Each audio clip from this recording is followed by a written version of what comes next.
So welcome to How to Live in Love. My name is Alexander Bell, and this podcast is in partnership with the book of the same name, How to Live in Love, which is written by myself and is free to download from alexanderbell.org, along with many other wonderful things.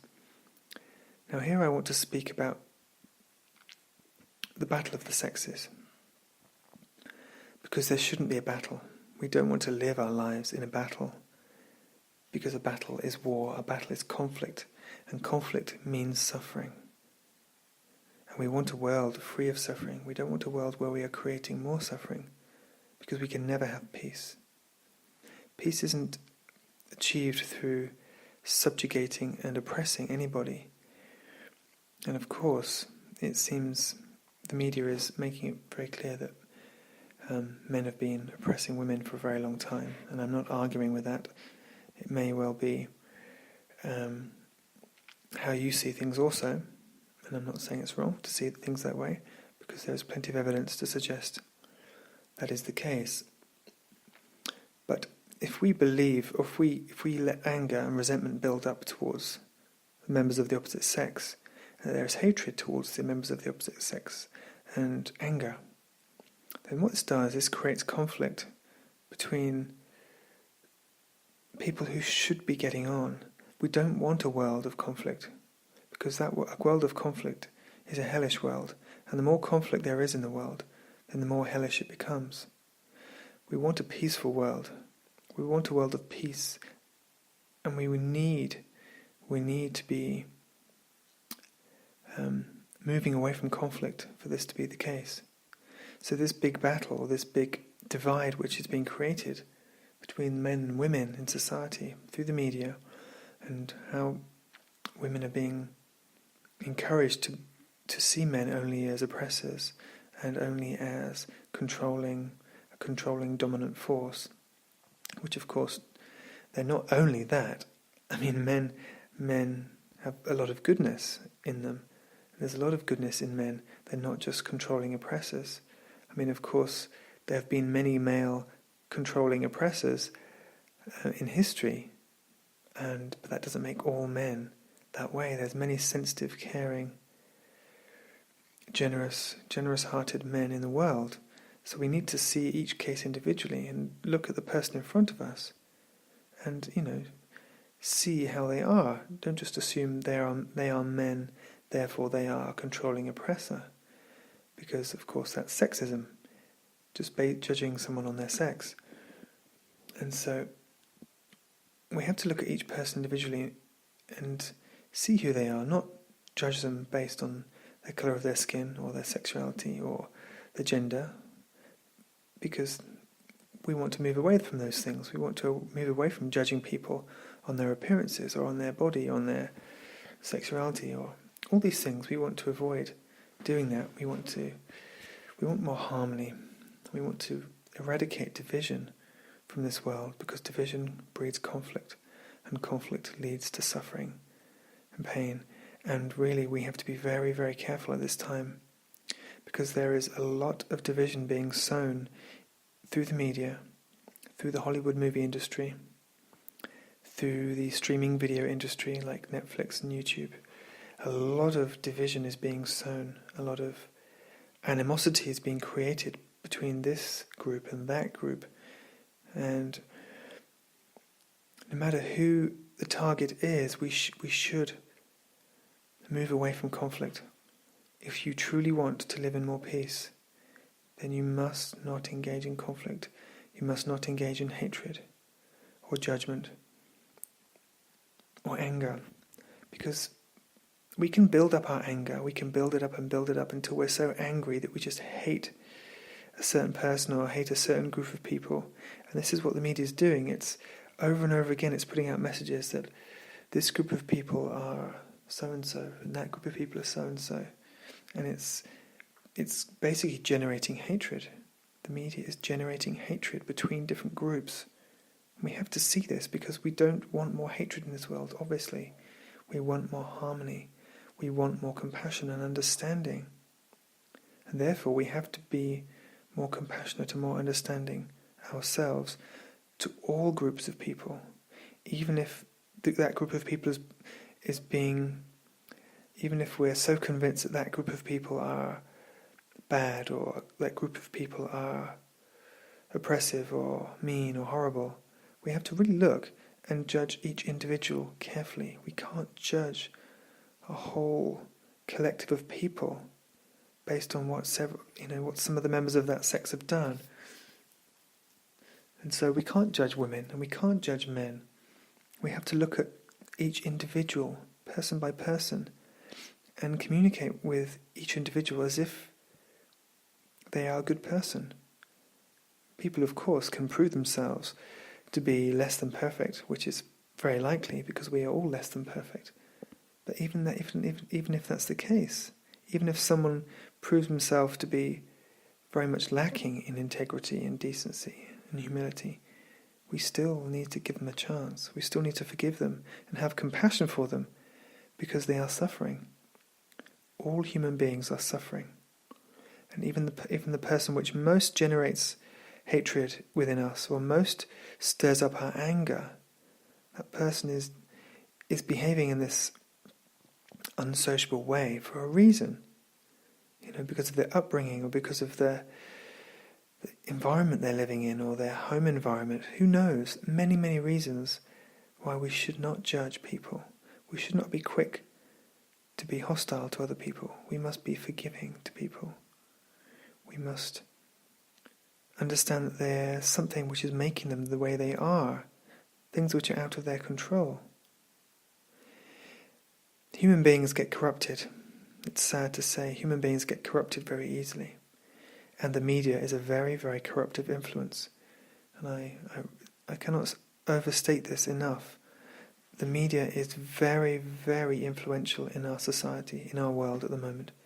And it's creating a lot of division. It's corrupting people in ways they're not even aware of. It's putting messages in people's minds, dark messages in people's minds, that they're not even aware of being put there. So I urge you to be very, very aware of messages of conflict, of messages of darkness and negativity which are coming through the media. Messages which encourage you that you should fight and be hostile and be in conflict with people. Because we have to decide inside of ourselves, do we want to be in conflict or do we want to be in peace? Because we cannot have peace through conflict. We cannot defeat everyone who we think is our enemy and get peace that way, because we'll be fighting people for the rest of our lives, and it will be very, very unpleasant and very, very traumatic, and we will end up possessed by anger at all the people we think we need to fight, rather than possessed by peace.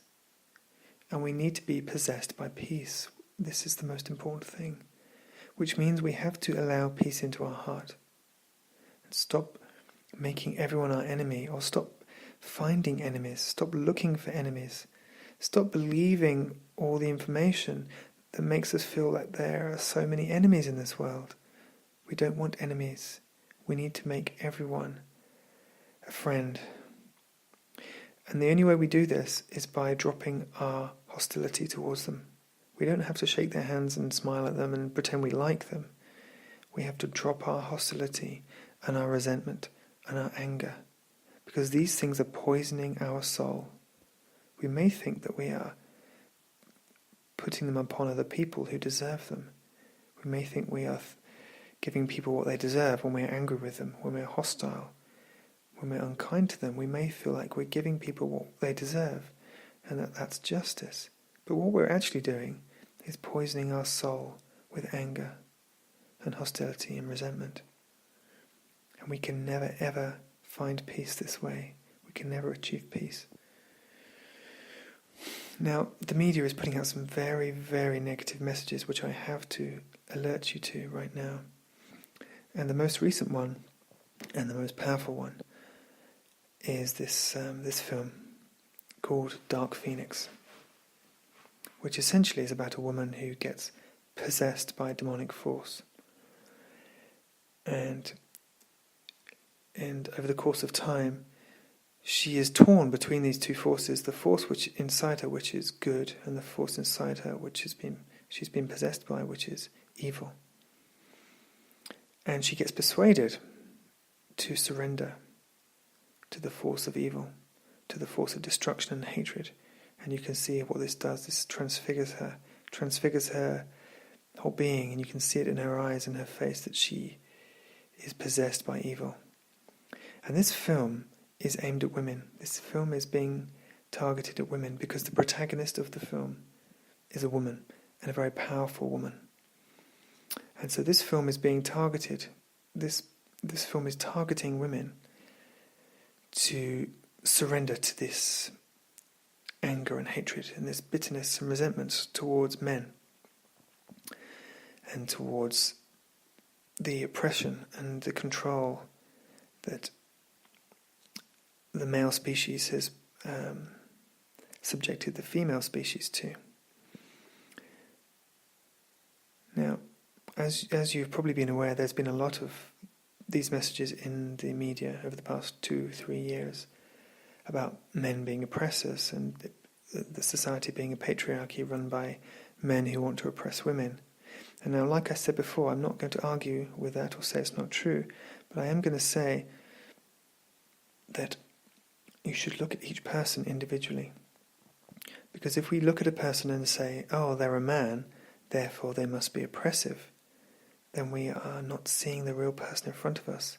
We're judging them based on their sex, or we're judging them based on this quality or that quality. We have to look at each person, not say that all men are oppressors, or that all women are this and that, or that all people of this religion are like this. We can't make sweeping judgments, and we mustn't do this, even with men who many women may feel deserve to be judged and oppressed themselves. Of course, I understand that many women may feel that way, especially because of the abuse that's gone on for such a long time from men to women. But we have to look at each man individually, because not each man is an oppressor, not each man is a controlling force. There are very many beautiful men out there who care and want to help women and help the world. So this film, Dark Phoenix, is really communicating, it's really giving a vision of a woman surrendering to the forces of evil, the forces of darkness, and how this possesses her with hatred, with destruction, with violence and just ferocious wrath.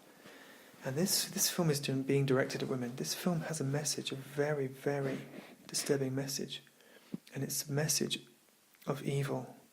You can see this in the lead character. If you look at some of the trailers for this film, Dark Phoenix, you can see that the character is possessed by evil. And the film is saying that this is power, that evil is power, that anger is power, that destruction is power. And if you want to have power, especially over men, I mean, this is the message being put out to women. If you want to have power over men, then you have to surrender to this power, this force of anger and destruction. But in the film, this is the force of evil. So this film is very much promoting the force of darkness, the force of evil, which possesses people with anger and with destruction. And this is the most important message I have to put out in this podcast, that we must not allow ourselves to be possessed by the forces of destruction and the force of anger, because it will bring conflict and violence and pain and suffering. We must turn away from these forces and turn towards the power of peace, of understanding and compassion, and not make people our enemies. It's so important that we choose peace instead of conflict, that we choose peace instead of anger, because this is the only way forward.